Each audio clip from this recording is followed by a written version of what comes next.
Bonjour mes bien-aimés dans le Seigneur. Je vous salue dans le nom de notre Seigneur Jésus. Demeurez dans sa paix. Alléluia. Gloire à Dieu.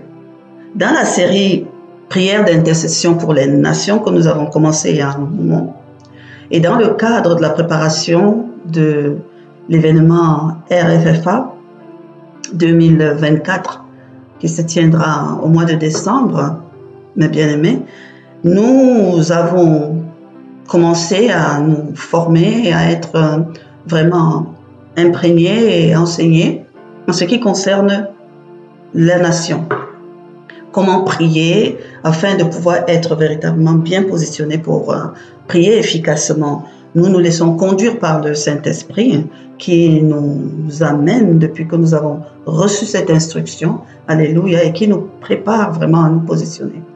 Dans les deux premiers messages, nous avons rappelé quelques principes et étudié quelques notions importantes dont la compréhension et la mise en pratique nous aident à affermir notre positionnement en Christ et pour accomplir la mission d'intercession. Amen. Voilà, on ne va pas revenir là-dessus. Nous abordons aujourd'hui le troisième message. Et vraiment, nous allons avancer dans la compréhension de la notion de nation. Et nous allons étudier ses caractéristiques.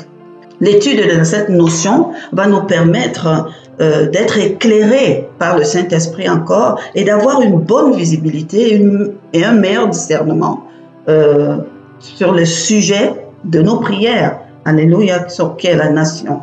Amen. Voilà, confions toutes choses à l'Éternel.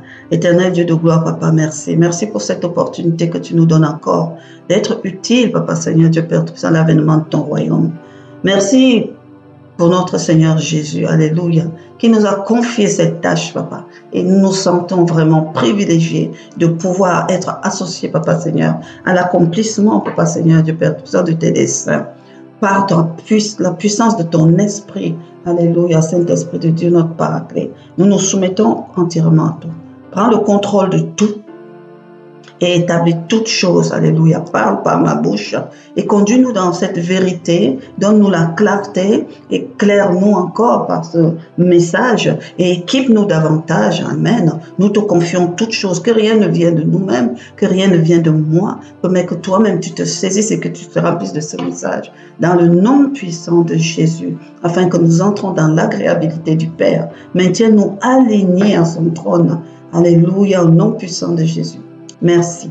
Donc, dans Matthieu 6, 10, il arrive à un moment où le Seigneur Jésus nous dit, quand vous priez le Père, priez ainsi. Amen. Notre Père qui est dans les cieux, que ton nom soit sanctifié. Ça, c'est une identification et ça, c'est une vraiment reconnaissance par rapport à la sainteté de Dieu. Amen. Mais le deuxième verset, il dit dans le verset 10, que ton règne vienne et que ta volonté soit faite sur la terre comme dans les cieux. J'insiste sur ce verset parce que tous les autres versets nous concernent. Ce sont les choses que nous demandons au Père. Notre pain quotidien, notre pardon, notre délivrance, voilà, notre secours pour ne pas être abandonnés dans la tentation. Ça, c'est des choses que nous demandons pour nous. Mais il y a une seule ligne qui est demandée pour le Père. Il dit que ton règne vienne et que ta volonté soit faite sur la terre comme dans les cieux. Alléluia. Moi, je m'attarde à ça. Je vous ai expliqué que les fils s'intéressent à ce qui plaît au Père. Quand on est fils, on n'est plus tellement préoccupé par soi-même parce que l'on sait qu'en ce qui nous concerne, tout a été fait par le Père. Amen. Donc nous devons seulement en jouir. Mais il y a des choses qui intéressent le cœur du Père, notamment que son règne vienne et que sa volonté soit faite sur la terre comme dans les cieux. Amen. Nous le savons. C'est pour ça que nous nous positionnons. Il y a un point sur lequel je vais inciter ici, c'est le comme dans les cieux. Des choses doivent être faites sur la terre comme dans les cieux. Ce qui est traduit une comparaison, ce qui exprime un modèle à suivre. Je vais nous attirer l'attention que chaque chose que l'on veut faire pour Père, il a d'emblée pris les dispositions pour nous montrer à quoi ça doit ressembler, de quoi il s'agit. Parce que notre Père, il a dit qu'il ne se cache pas. Quand on le cherche, il se laisse trouver. Alléluia. Quand on le cherche, il se laisse trouver. Parce qu'il veut que nous puissions marcher dans ce qu'il a établi. Alléluia. Donc, il s'agira pour nous tout le long de ce que nous allons faire, de travailler selon un modèle. Amen. Si la volonté du Père doit être faite sur la terre comme dans les cieux, alléluia, il est important de savoir où est-ce qu'on va regarder cette volonté, où est-ce qu'on va puiser cette volonté afin de l'appliquer sur la terre. Avant d'entrer dans le détail de la notion des nations elles-mêmes, évoquons un peu les systèmes, toujours en parlant de modèles. Quand on définit un système, on définit un système comme un ensemble de choses qui ont été conçues, mises ensemble pour fonctionner de manière coordonnée, organisée, dans un seul but, dans l'optique d'atteindre un but précis, de produire un résultat. Il y a le système des cieux. L'Éternel Dieu a conçu ce système. Notre Seigneur Jésus est venu nous la présenter. C'est ce système du royaume des cieux qui s'appuie vraiment sur ses principes, sur ses valeurs, sur ses préceptes, sur ses lois, sur ses commandements, sur ses recommandations. Alléluia. Sur ses promesses. Tout cela, c'est un processus divin et qui nous est décrit et qui nous est présenté à travers la Bible. Alléluia. À travers la Bible. Et ce système des cieux, ce système du royaume de Dieu, qui est piloté et dont notre Seigneur Jésus-Christ est venu marcher en nous montrant comme exemple, est sous l'impulsion du Saint-Esprit. Et c'est le modèle que le Père veut que nous imitions. Alléluia. Mais il y a sur la terre un modèle aussi. Parce que l'homme a été créé. Et Dieu voulait, avec toutes les capacités qu'il avait données à l'homme dans le jardin d'Éden, l'homme avait été créé. Et l'homme devait être capable de se mouvoir en être vivant, mais impulsé par l'Esprit de Dieu. D'où l'Éden, d'où la présence de Dieu. Amen. Mais nous savons que l'homme a désobéi, il a subi à la tentation de Satan, et il a perdu ce privilège de demeurer dans la présence de Dieu. Donc Dieu a ôté son esprit et l'homme est sorti de l'Éden. Quand on dit que l'homme sort de l'Éden, l'homme a été chassé de l'Éden, c'est-à-dire l'homme a quitté la proximité de Dieu.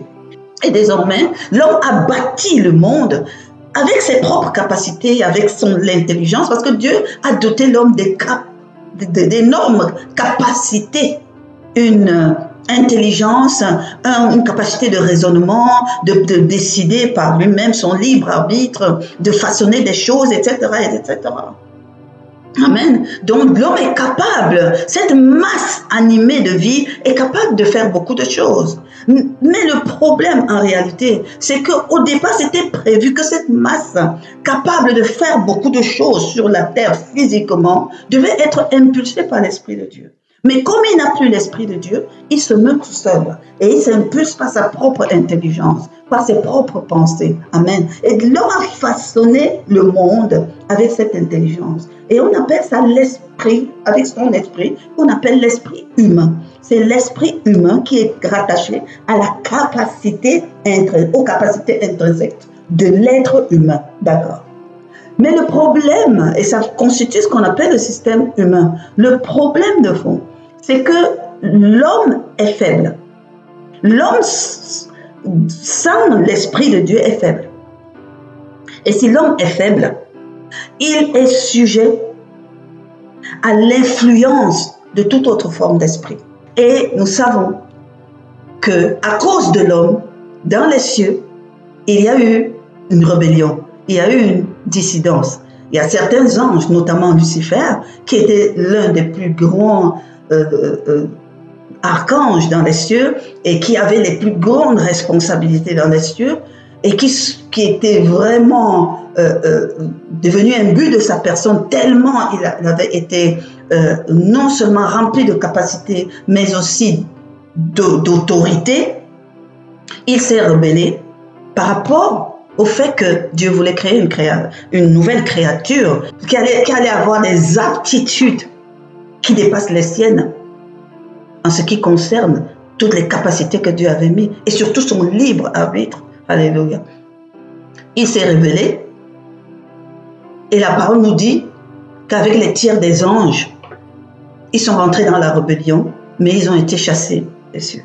Être chassé des cieux, ça signifie comme Adam a été chassé de l'Éden, a été chassé de la présence de Dieu. C'est pareil. Ils se sont dans leur rébellion. La rébellion t'exclut de la présence de Dieu. Dieu ôte sa gloire, Dieu ôte sa lumière. Alléluia. Et vous partez hors de sa présence. Et ces êtres-là, ces êtres spirituels, ces entités spirituelles qui ont perdu la lumière, perdu la gloire de Dieu, écarté de la présence de Dieu, sont rentrés dans la rébellion et désormais ils errent. Mais ils sont restés avec leur esprit de rébellion. Donc ils constituent, sont organisés et ils constituent aussi comme ça un système, une manière de fonctionner qui est pulsé par l'esprit de rébellion. Et c'est un esprit de rébellion qui agit pour s'opposer catégoriquement à toute œuvre du Saint-Esprit dans la vie de l'homme. Donc, nous avons 3 sphères, nous avons 3 systèmes ainsi mis en place. 3 systèmes. Le problème, c'est que Dieu a une façon de fonctionner. Il attend que nous allons vers lui. Alléluia. Il attend que nous soyons en obéissance avec lui. Donc, il ne force pas. Mais ceux qui sont mus par l'esprit de rébellion, ils ont un défi. Ils errent, ils rôdent, cherchant qui dévorer à tout instant. Ils ont une cible et ils ont vraiment une mission à accomplir. C'est qu'ils vont même quand on ne les a pas appelés. Donc, lorsque l'homme vogue avec son propre esprit, il est sujet à l'influence de l'esprit du monde, de l'esprit des ténèbres. Cet esprit de rébellion-là va forcément l'affecter, influencer ses pensées. Et le monde qui a été construit, le monde que nous voyons, le système monde, la manière dont le monde fonctionne, peut paraître même très intelligent, très sophistiqué comme ça, mais seulement il est influencé, il subit et il est manipulé par l'esprit de rébellion. Alléluia. Le monde n'a pas l'esprit de Dieu en lui. Dans 1 Corinthiens 2, il nous est dit, nous n'avons pas l'esprit du monde en parlant des enfants de Dieu. Mais nous avons, nous, un esprit qui vient de Dieu, afin de connaître les choses que Dieu nous a données par sa grâce. Dans le monde, ils sont mus par l'esprit du monde et ils n'ont pas la capacité de connaître les choses que Dieu attend. L'esprit de vérité qui vient du système divin, le monde ne peut pas la recevoir. Tant que le monde marche dans son indépendance, dans sa propre liberté, il ne peut pas recevoir d'esprit de vérité. Et par conséquent, il reste, comme je disais, exposé à l'influence et à la manipulation de l'esprit du royaume des ténèbres, de l'esprit de rébellion. Dans Romains 8, 14, il est dit, ceux qui sont conduits par l'esprit de Dieu sont fils de Dieu. Donc ça, c'est ceux qui sont en Christ et qui sont dans le royaume de Dieu. Le royaume de Dieu est piloté par son esprit. Alléluia. Mais il y a un système diabolique du monde des ténèbres qui est propulsé par l'esprit de rébellion. Paul nous l'explique vraiment dans Éphésiens 2. Il dit, l'esprit de rébellion dans lequel vous marchiez autrefois, selon le train de ce monde et selon le prince de la puissance de l'air, de l'esprit qui agit maintenant dans les fils de la rébellion. Le monde marche maintenant agissant sous l'influence de l'esprit de la puissance de l'air, de l'esprit du fils de la rébellion. C'est clair. Et bâtit ce monde comme ça, loin de produire le fruit de l'esprit. Et Paul continue de nous expliquer, toujours dans le livre des Éphésiens 6, que nous ne luttons pas contre la chair et le sang, c'est-à-dire contre les individus, mais contre les dominations, contre les autorités, contre les princes du monde des ténèbres, les anges déchus, et contre les esprits méchants dans les lieux célestes, dont le monde est soumis comme ça et subit l'influence des esprits méchants. L'homme a beau penser qu'il est intelligent, qu'il est fort, qu'il est capable, mais s'il n'a pas l'esprit de Dieu en lui, il aura l'esprit du monde des ténèbres en lui. C'est inéluctable, il ne faut pas croire. Et son impact ne peut pas l'amener à faire les choses de la manière du système divin. Et c'est pour ça que notre Seigneur dit « comme ». Donc c'est une quête pour ceux qui sont en Christ. C'est une quête pour ceux qui veulent œuvrer selon les desseins du Père. Amen. En se préparant à prier, nous répondons dans notre positionnement à l'appel de notre Seigneur Jésus. Lorsque dans Matthieu 28, il dit « Les 11 disciples allèrent en Galilée, ça c'était sur la montagne que Jésus leur avait désignée. Quand ils le virent, ils se prosternèrent devant lui. Mais quelques-uns eurent des doutes. Jésus s'étant approché, leur parla ainsi. « Tout pouvoir m'a été donné dans le ciel et sur la terre. Allez, faites de toutes les nations des disciples, les baptisant au nom du Père, du Fils et du Saint-Esprit, et enseignez-leur à observer tout ce que je vous ai prescrit. Et voici, je viens avec vous tous les jours, jusqu'à la fin du monde. » Alléluia. C'est une commission, c'est une instruction, c'est un ordre. Ça répond au fait que nous nous positionnons en prière et que nous disons « Père, que ton règne vienne ».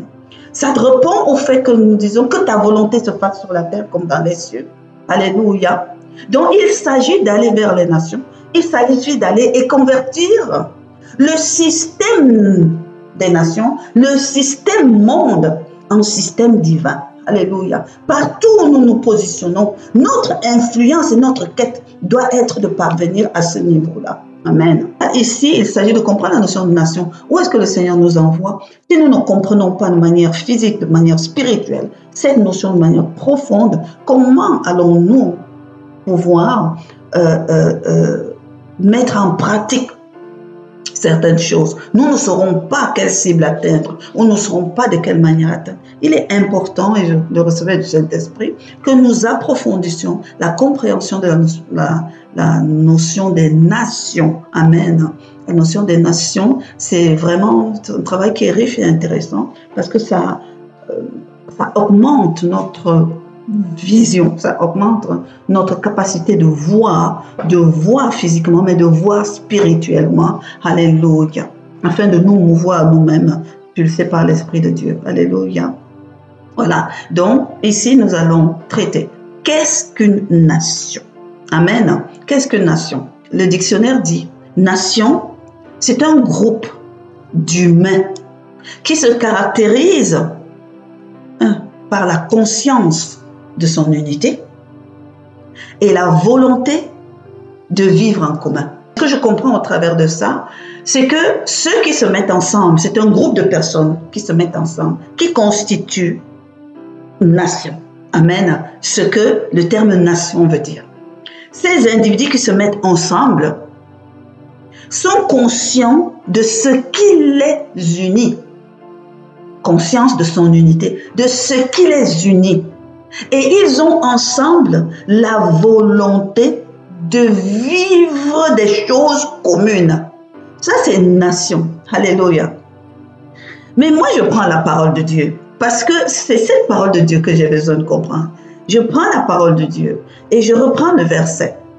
Et dans l'explication hébraïque, dans l'explication grecque de ce terme-là où il est utilisé, ça signifie un groupe vivant ensemble. c'est un terme qui se dit en grec ethnos. Nous allons beaucoup utiliser ce terme parce que quand nous allons utiliser ethnos, nous comprendrons que nous sommes en train de prendre nation dans son sens spirituel, véritablement. Donc, c'est un terme qui veut dire ethnos. Et ethnos veut dire groupe vivant ensemble. C'est ça, nation. C'est ça, quand Jésus exprimait nation, c'est ça qu'il a exprimé. Alléluia. Et qui a été traduit dans les Écritures par le terme grec nation. Le terme ethnos, donc, signifie une multitude de personnes ayant quelque chose de similaire, de commun, qui les assemble. Ils ont quelque chose de similaire, ils ont quelque chose en commun qui fait qu'ils se mettent ensemble. Vous savez, il y a un dicton qui dit « qui se ressemble s'assemble ». Et les scientifiques l'utilisent pour démontrer des choses. Mais moi, j'ai presque envie de dire que qui s'assemble forcément se ressemble quelque part. Ça veut dire pour pouvoir vous mettre ensemble, ça veut dire qu'il y a des choses que vous partagez en commun. C'est ça qu'on doit comprendre dans la notion de similarité et de commun. Amen. Un intérêt que vous poursuivez ensemble. Vous avez des buts et des objectifs. Et vous exprimez, vous exploitez, vous défendez, vous protégez ces choses qui fait que vous êtes ensemble. Et lorsque vous vous mettez ensemble dans ce créneau, vous constituez un ethnos, quelle que soit la taille. Je vais être un peu plus détaillé dans des exemples d'ethnos. Je vais partir du plus grand ethnos qui puisse exister. C'est l'humanité. L'humanité, c'est un grand ethnos. Qu'est-ce qui fait la similitude dans l'humanité, dans l'ethnos humanité? C'est l'être humain. C'est que toutes les personnes qui sont dans l'ethnos se considèrent être des êtres humains. Ils se ressemblent par le fait qu'ils sont ce sont des êtres humains. Et qu'est-ce qu'ils ont en commun, ces êtres humains? Ils ont la terre en commun. Ils ont la terre en commun et sur cette terre, ils y vivent et ils veulent la garder, ils veulent la protéger, ils la défendent. Si un extraterrestre, si quelqu'un qui n'est pas de nature humaine approche de la terre entière, toute l'humanité va se lever contre. Alléluia. C'est un ethnos. Le deuxième, on revient, c'est l'ethnos de la race. Parce que cette humanité s'est subdivisée en fait en races. Les êtres humains ont constaté qu'ils avaient des différences, particulièrement en ce qui concerne la couleur de leur peau. Et ils se sont en quelque sorte assemblés par couleur de peau. Et dans plein de catégories, on va dire, la race noire, la race blanche, la race rouge, la race jaune, constaté qu'ils avaient ça comme similarité en plus et ils se regroupent par rapport à cette race-là. Et qu'est-ce qu'ils ont en commun pour défendre? Comme par hasard, l'éclatement ou l'apparence de la terre, ils ont constaté qu'ils se retrouvaient dans des coins de la terre de manière particulière. C'était les continents. Ils se sont mis sur des continents. Ils se sont mis sur des portions de la terre, sur des parcelles de terre. Ils se sont mis là-dessus. Et ils forment des ethnos, l'ethnos de la race. Et tout ce qui concerne la race les unit. Oui, ce sont des blancs et ce sont des noirs. Et là, ce sont des jaunes et ce sont des rouges, et ainsi de suite. Ce sont des ethnos. Ils ont des intérêts communs et ils veulent les défendre dans des différents moments et différents intérêts. Alléluia. Ethnos comme un pays. Et le pays, on est toujours dans des subdivisions, on va dire, géographiques. Cette terre qui a été donnée à toute l'humanité se retrouve découpée naturellement ou artificiellement, découpée, et les hommes, les êtres humains se rassemblent Et là, maintenant, qu'est-ce qu'ils ont de similaire? C'est leur identité. C'est l'identité qu'ils se donnent. Et qu'est-ce qu'ils partagent? C'est la parcelle de terre. Il faut une parcelle de terre dont ils sont jalousement intéressés. Non, ça c'est ma terre, ça c'est la tienne, etc. Le pays, la nation, c'est l'identité, la parcelle de terre. Grosso modo, hein, c'est ça qui rassemble les gens dans un pays. Ils sont sur la même parcelle de terre. Amen. Et ils ont une identité commune. Parce que le pays se donne finalement un nom, etc., qu'on se partage sur cette terre. Et ça reste pareil dans la subdivision géographique, les régions, les villes, etc. Ce sont des subdivisions qui sont faites par l'homme. Alléluia. Et ça revient à la parcelle de la terre et à l'identité. Nous allons rentrer encore plus en profondeur dans ça. Nous avons la notion de peuple. La langue française transforme ethnos en ethnie. Donc l'ethnie, les peuples, se créent autour, je dirais, d'une langue. Ils ont en similarité leur langue, ça les rapproche, ils se comprennent, ils s'entendent. Et ils ont en commun les us et les coutumes. Donc au sein d'une même parcelle de terre, au sein d'un même pays, maintenant, d'autres personnes vont se rassembler, vont s'unir, vont se regrouper, s'assembler, parce qu'ils se comprennent dans leur langue, parce qu'ils parlent la même langue, parce qu'ils ont en commun et qu'ils défendent, qu'ils protègent les us et coutumes, leur manière de faire les choses, leur manière d'agir. Ils ont ces us et coutumes-là. Et ça crée des ethnies. Mais au sein des ethnies, il y a des clans. Et le clan, qu'est-ce qu'il définit? Le clan se retrouve d'un rattachement en liens familiaux. Il s'est axé sur l'ascendance. Nous sommes deux et nous venons de la branche de deux. Nous occupons ce terroir. Ce qu'ils défendent, c'est leur terroir. Ils défendent un héritage du terroir. Et ils ont des liens ascendants. Le clan s'élargit parce que ça leur donne un sentiment de possession. Alléluia. Mais dans le clan, il y a un autre ethnos, c'est la famille. La famille, ils ont ceci de similaire, le lien de sang. Ils ont ceci de similaire, la fraternité, le lien de sang. Et eux, ici, ils défendent la descendance. La famille, c'est le père, la mère, les enfants. Notre descendance. Alléluia.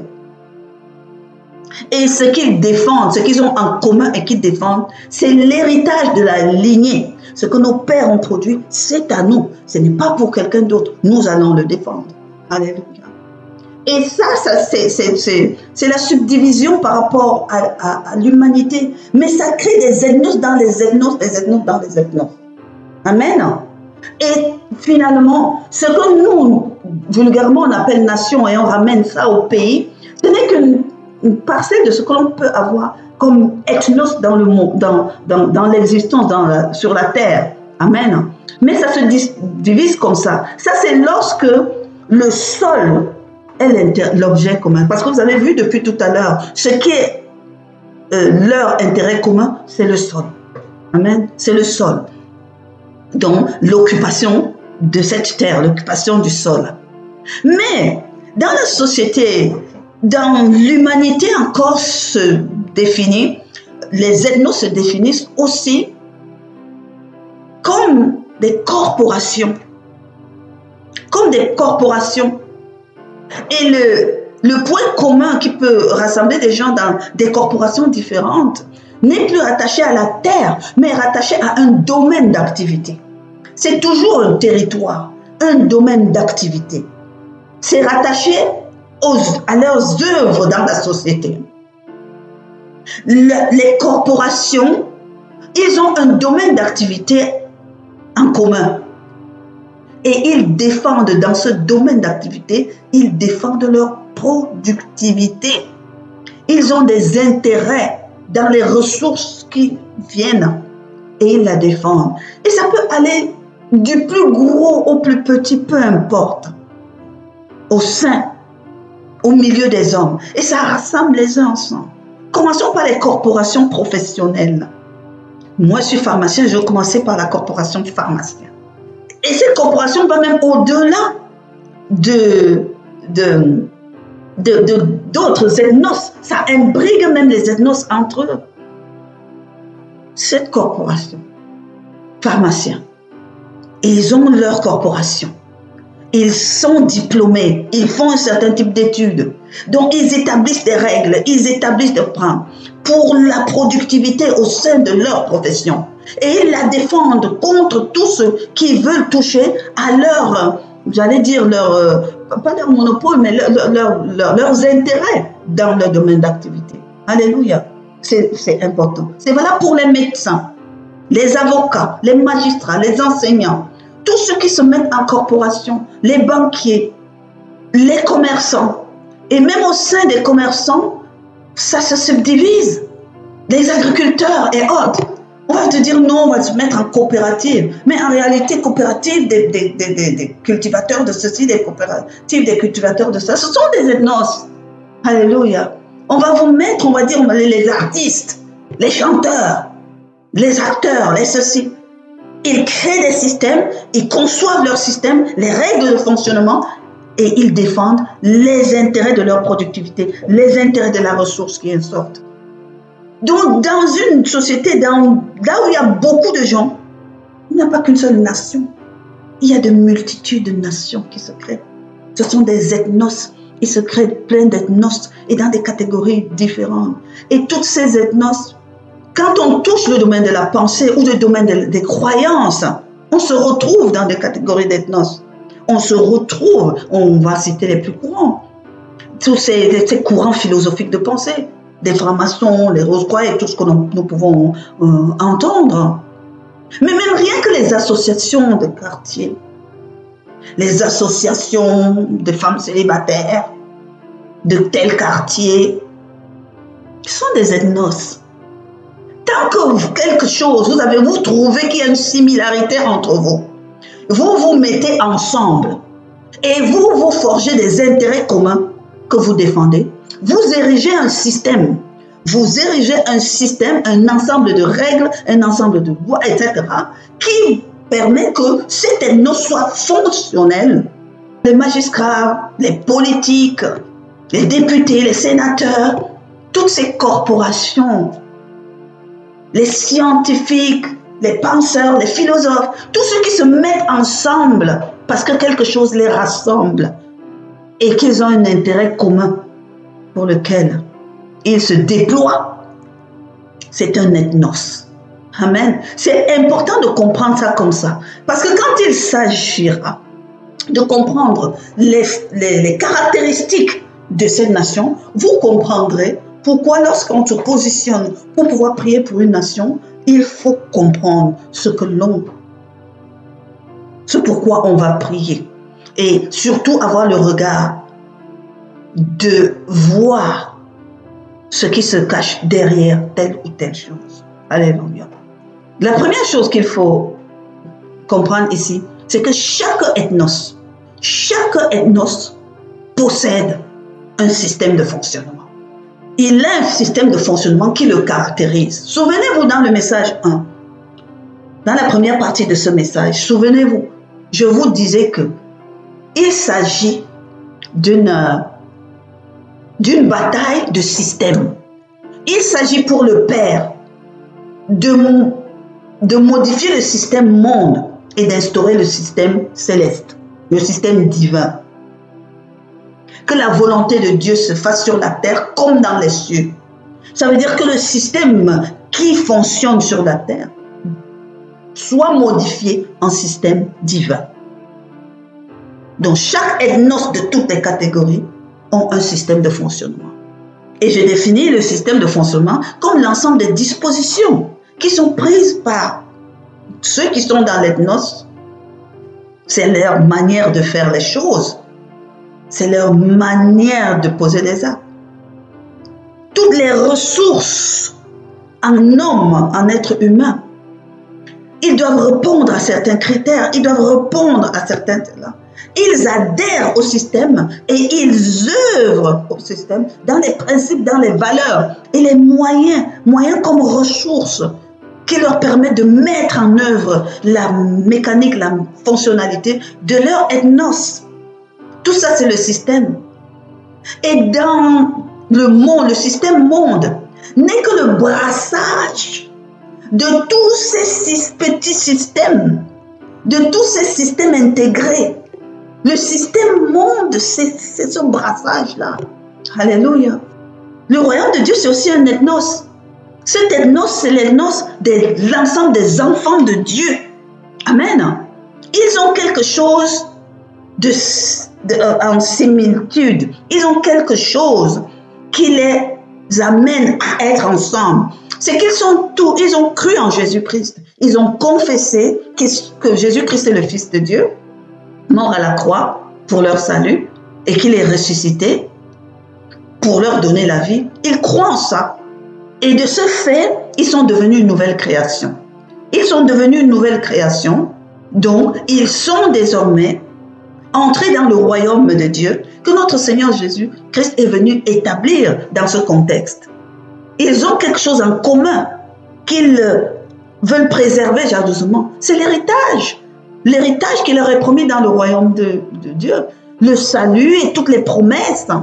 Et même la force, le pouvoir, l'autorité que leur donne le Seigneur Jésus. En son nom, comme il le dit. Il a dit, ceux qui ont cru en moi, voilà ce que feront ceux qui ont cru en moi. Alléluia. Ils ont ça en commun et qu'ils veulent garder, préserver, cultiver. Alléluia. Et faire valoir dans leur vie. Ils ont ça en commun. C'est un ethnos.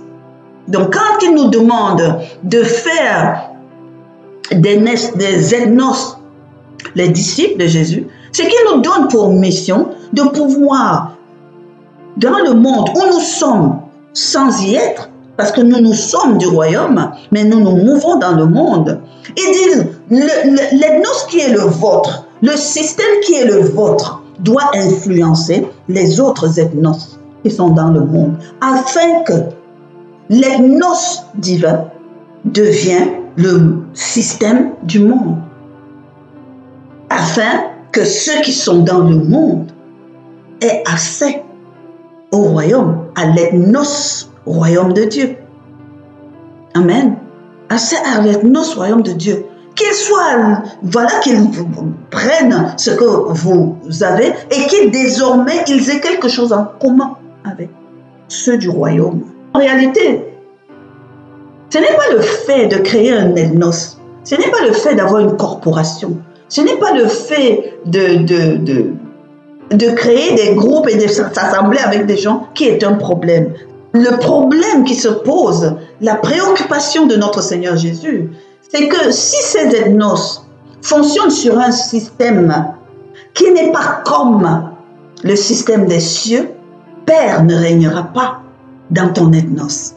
Et je redis encore, vraiment sur cette terre, je redis, si tu te bâtis, j'ai oublié, dans les ethnos, il faut comprendre les entreprises. Hein. Quand tu crées ton entreprise, tu crées un ethnos, d'accord?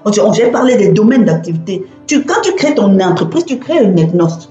Parce que dans ton entreprise, tu rassembles des personnes pour travailler pour cette entreprise. Vous êtes des travailleurs, des collègues dans cette entreprise. Et vous avez en commun la productivité de cette entreprise. Alléluia. Donc, vous créez un ethnos. Votre entreprise a des fonctions selon certaines règles, selon certains points. Quand vous entrez dans les entreprises, vous voyez toujours qu'il y a un règlement intérieur. Et quand vous voyez, il y a des dispositifs pour pouvoir fonctionner comme ça, procédures pour pouvoir faire ceci. Tout ça, ça crée un ethnos. Alléluia. C'est important. Donc, ce n'est pas exclu. Ce n'est pas exclu. Mais si tu crées ton entreprise, tu crées ton association, vous constituez une corporation, ainsi de suite, et que le système que vous mettez en place n'est pas comme dans les cieux, Dieu ne régnera pas dans ton ethnos. Et tout le problème est là.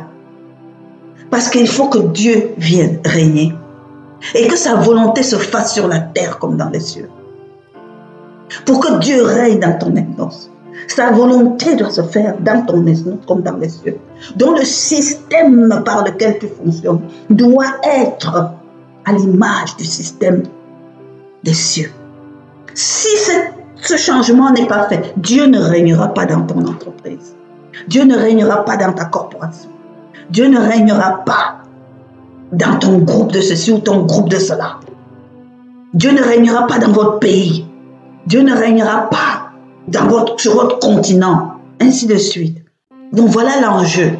Alléluia. Comprendre le règne de Dieu qui doit s'établir. Amen. Qu'est-ce qui caractérise une nation? Un ethnos. Nous allons le travailler dans la troisième partie.